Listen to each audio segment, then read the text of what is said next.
මේ අපේ ගෙදරට අල්ලපු ගෙදර මහ කරදරකාරී බලුතඩි ආපු වෙලාවක්.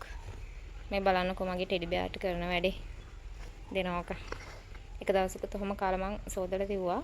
ආයෙම ආපු ගමන් එයා කරන්නේ මේ ටෙඩි බෑර්ත් එක්ක පුදුම තරහක් තියෙන්නේ. මෙයාගේ නම ෂැඩෝ. අපේ ගෙදර ඉන්න මිච්චුගේ බබා කලින් වීඩියෝස් වල ඔයාලා දැක්කලා ඇති.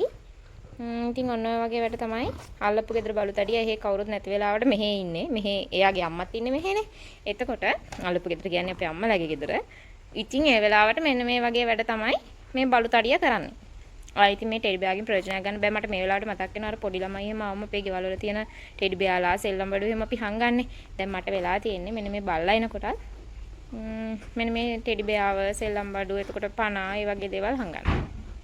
එයාට දැන් මම සෙල්ලම් කරන්න පණාවක් දුන්නා. පණාවක් දුන්නට හරියන්නේ නැහැ. එයාට මේ ටෙඩි බෑත් එක්ක පුදුම තරහක් තියෙන. ඒකට හේතුව තමයි චුටි කාලෙත් මම කැඩිච්ච ටෙඩි බෑග් දුන්න සෙල්ලම් කරන්න. දැන් එයාට ඒක පුරු වෙලා වෙන්නේ නැති.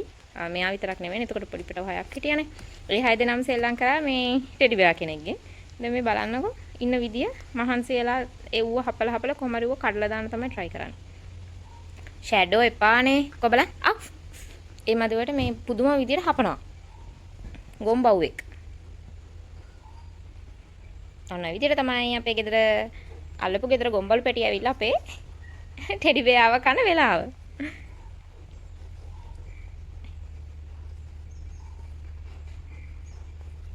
මේ ඉන්නේ. මෙයාට වයස දැන් අවුරුද්දක් උන්නේ නැහැ තාම. ඒ වුණාට ගොඩක් ලොකුයි. හොඳට හැදිලා ඉන්නවා. නිරෝගී බලු පැටියෙක්. අපි බලු පැටිය කියලා නම් කියන්නේ නැහැ. මේ පේනවනේ අහිංසක ලස්සන ෂැඩෝ අපේ. ෂැඩෝ. තව දෙයක්. ඔයාලට මම මේ channel එකේ වැඩිපුරම පෙන්නන්නේ කුකුල්ලුන්ගේ වීඩියෝනේ. අපේ ගෙදර ඉන්න කුකුල්ලු ටිකත් එක්ක පුදුම තරහක් මෙයා තියෙන්නේ. අනිත් බවෝ දෙන්නගෙන් නම් කරදරයක් නැහැ. මෙයා නම් මේ අපේ ගෙදර ඉන්න කුකුල්ලු ටික ගොඩක් හපන්න try කරනවා. අපි ලෝකමාරුවෙන් තමයි බේරගෙන ඉන්නේ. මේ දෙනුත් මාවත් හපනවා.